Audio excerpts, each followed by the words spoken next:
Hello students of CBSE board class 10th and class 12th। बच्चों, आपके लिए बहुत ही इंपॉर्टेंट अपडेट आ गई है। अभी कुछ आधे घंटे पहले सीबीएसई के ऑफिशियल वेबसाइट पे आप स्क्रीन पे देख सकते हैं कि एक बहुत ही इंपॉर्टेंट सर्कुलर रिलीज हुआ है आपके practical exam, project assessment, internal assessment के regarding for class 10th and class 12th for the session 22-23।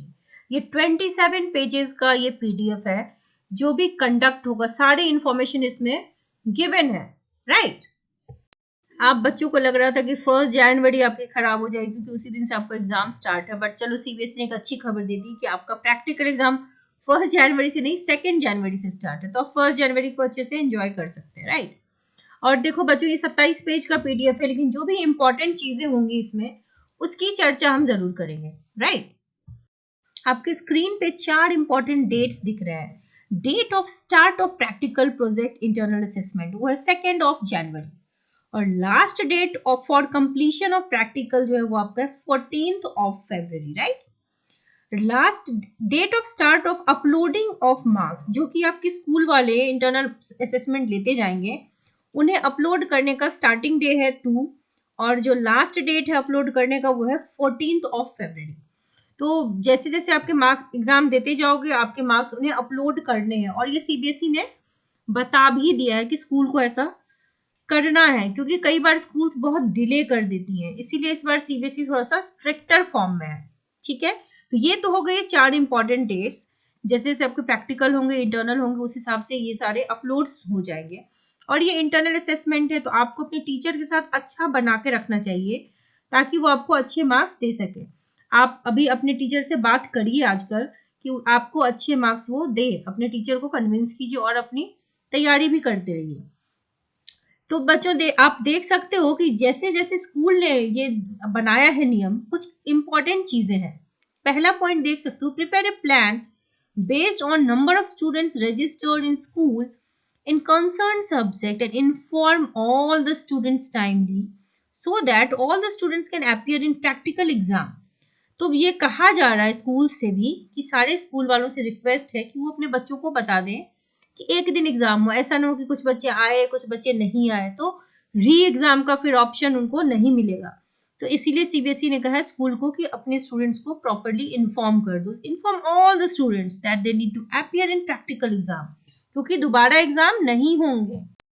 तो आपने सेकेंड पॉइंट समझ लिया। थर्ड पॉइंट कहता है कि in case of a student is absent, अगर मान लो कि सीरियसली कोई बच्चा बीमार है, एब्सेंट है, student will be marked as absent in the online system. ये नहीं कि आप कोई बहाना कर सकते हो। So in case when a student is absent on the day of exam due to some reason और वो प्रैक्टिकल नहीं दे पाया, तो अगर आप इस आस में है, he shall be marked as rescheduled instead of absent। देखो एबसेंट कब लगेगा, in case student is absent in practical exam, ठीक है।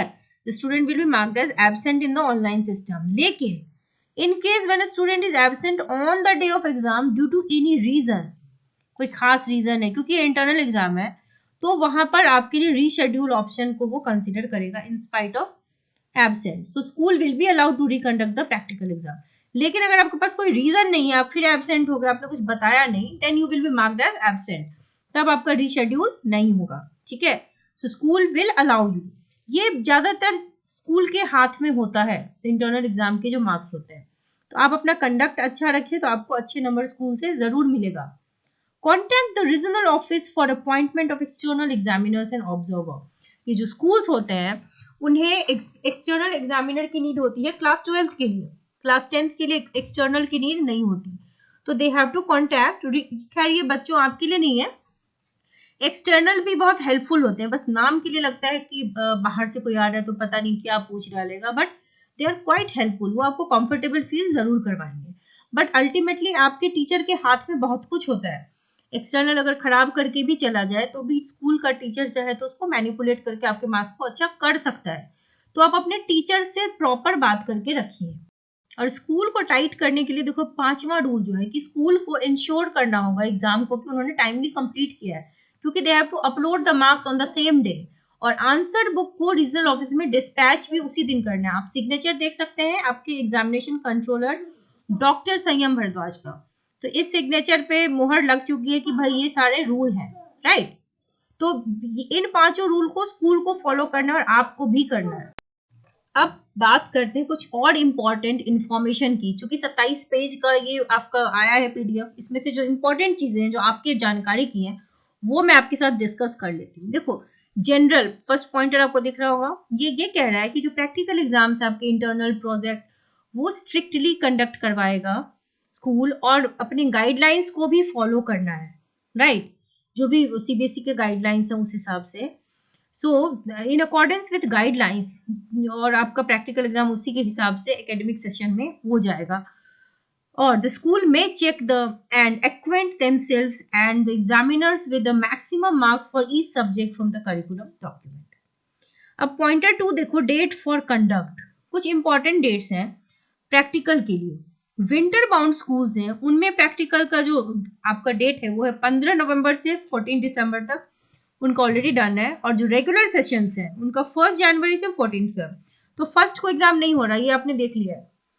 So if required, any change in the period during the practical exams shall be conducted during a particular session will be communicated by the board. ये अभी के situation के हिसाब से guidelines तो दे दी गई है, लेकिन अगर कोई इशू होता है, मान लो कि कोविड सिचुएशन फैल जाए, प्रॉब्लम्स हो जाए, तो गाइडलाइंस रिवाइज जरूर होगा।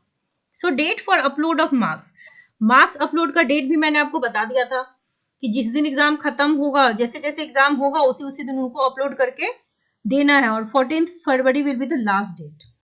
अब आते हैं next point, ensuring error free upload. Upload तो स्कूल वाले कर देते हैं, कई बार जो है वो एरर के साथ करते हैं। सो while uploading the marks, school, the internal examiner and external examiner shall ensure that correct marks are uploaded and no correction will be allowed once marks are uploaded. मान लो आपके टीचर ने मार्क्स अपलोड कर दिया, फिर वो correction नहीं कर सकते क्योंकि वो तो फिर चला जाएगा हेड ऑफिस को। तो इसीलिए आपको अच्छे से अपने स्कूल के टीचर से बात करनी है, क्योंकि कभी कभी होता है एक्सटर्नल कम नंबर दे देते हैं, लेकिन टीचर उनको कन्विंस कर लेता है कि नहीं ये बच्चा अच्छा है, इसका एकेडमिक रिकॉर्ड अच्छा रहा है, तो इसके मार्क्स अच्छे होने चाहिए। सो मेक श्योर कि आप स्कूल के इंटरनल मार्क्स का पूरा फायदा उठा सकें। So school and examiners shall while awarding marks also keep in mind the maximum marks allotted for practical as per the guidelines. जितना मैक्सिमम मार्क्स है वो तो उनको पता होता ही है। अब रेगुलर स्टूडेंट कौन से होते हैं वो आप जानते हो, और प्राइवेट स्टूडेंट्स कौन से होते हैं वो भी आप जानते हो। तो प्रैक्टिकल एग्जाम्स होंगे that shall be conducted for regular students, right? Regular student के लिए होगा based on the eligibility criteria. School shall immediately contact the regional office in case the name of any students are missing. ऐसा भी होने का chance है कि certain बच्चे का नाम मिसिंग है, क्योंकि ह्यूमन एरर होता है ना, कंप्यूटर में फीड तो कोई ह्यूमन ही करता है। मान लो आपका नाम एरर के साथ है या नाम ही नहीं डाला, that can also be situation. हालांकि उसमें आपका टेंशन नहीं है, वो स्कूल वालों का टेंशन है। अब जो प्राइवेट स्टूडेंट्स हैं, marks of practical exam in of private student जो है in respect to private students shall be awarded as per the policy of board in accordance with the examination bylaws, or in case of practical exam is to be conducted again, that will also be done as per the policy of board. तो जो भी bylaws है उसके हिसाब से ही होगा। अब बात करते हैं कोविड प्रोटोकॉल। सिंस कोविड फिर से फैल रहा है, अभी सीवियरिटी नहीं आई है, लेकिन कोविड का जो प्रोटोकॉल है, since it's a communicable disease, तो protocol has to be followed. So school conducting practical exams shall ensure that all the instructions जो भी हैं, जो भी सेंट्रल गवर्नमेंट, स्टेट गवर्नमेंट या लोकल बॉडीज देती हैं, उनको फॉलो करे, ताकि कोविड पैंडेमिक जो है वो और स्प्रेड ना हो, since it's communicable. To avoid overcrowding, social distancing, the school may consider splitting the groups. अब जैसे सारे बच्चे एक साथ आ जाएंगे, ओवरक्राउडिंग नहीं करनी है, स्कूल छोटे छोटे ग्रुप्स बना सकते हैं, 10 बच्चों का, 15 बच्चों का। मान लो 15 बच्चे का ग्रुप बना लिया, 15 बच्चे का पहले हो गया, सो फर्स्ट 15 जो बच्चे होंगे सब ग्रुप के मे अटेंड द लैब वर्क। आपको लैब वर्क भी करना है, पेन वर्क भी करना है, तो एक ग्रुप को पेन वर्क दे दो, एक बच्चे एक ग्रुप को लैब वर्क दे दो। 8th पॉइंट है अनफेयर मीन्स। ये भी आप जानते हो, अगर कोई बच्चा गिल्टी फाउंड होता है, अनफेयर मीन्स करने की आप कोशिश मत करना, चाहे आपको आए या ना आए, ठीक है? अनफेयर मीन्स से आपको घाटा ही होगा। सो स्टूडेंट्स फाउंड गिल्टी विथ, अब आपने अगर कुछ ऐसा किया, आप पकड़े गए, तो आपके साथ फिर बहुत ज्यादा स्ट्रिक्ट रूल्स होंगे। So students found guilty of communicating और attempting to communicate with examiners while the objective of with the objective of influencing them in any way. आप चाहे कुछ भी करो, और any other undesirable means for taking undue advantage, आप exam में अगर कोई अनड्यू एडवांटेज लेना चाहेंगे उसको अनफेयर मीन्स माना जाएगा, और examiners are required to report at once about such cases with complete facts, और एग्जामिनर्स को भी बताना पड़ेगा रीजनल ऑफिस में कि हाँ सच एंड सच बच्चे ने अनफेयर मीन्स का उपयोग किया है। तो अनफेयर मीन्स को तो बिल्कुल ही अपना यूज करें। Board right to cancel the practical exam, board के पास राइट होता है। It is observe that directions of board has not been compiled with by schools, the board reserves its right to cancel the practical exam. मान लो कि बहुत से school होते हैं जो अनफेयर मीन्स करा देते हैं बच्चों को, तो अगर ये इन्फॉर्मेशन चली गई बोर्ड तक तो वो एग्जाम कैंसिल भी होगा। ठीक है, विंटर बाउंड स्कूल जो है उन्होंने गाइडलाइंस को फॉलो किया, उनका हो चुका है। पेमेंट के बारे में आप जानते ही हो, ऑनलाइन पेमेंट सिस्टम है। तो बच्चों ये इन्फॉर्मेशन जो थी गाइडलाइंस काफी इंपॉर्टेंट है, आप सभी ध्यान से देखिए और अपने दोस्तों तक इस वीडियो को भेजिए। This is a very important video for all of you, कुछ घंटे पहले ही आई है। और बच्चों इस चैनल के माध्यम से मैं जेई नीट के बच्चों के लिए भी सारी इन्फॉर्मेशन डालती हूँ, और केमिस्ट्री के रिलेटेड सारी इंपॉर्टेंट इन्फॉर्मेशन आपको इस चैनल के माध्यम से मिलेंगी। तो आप चैनल के साथ बने रहिए, do subscribe it and let your friends also know it. We will help you in all the possible ways. So all the very best to all students and stay updated.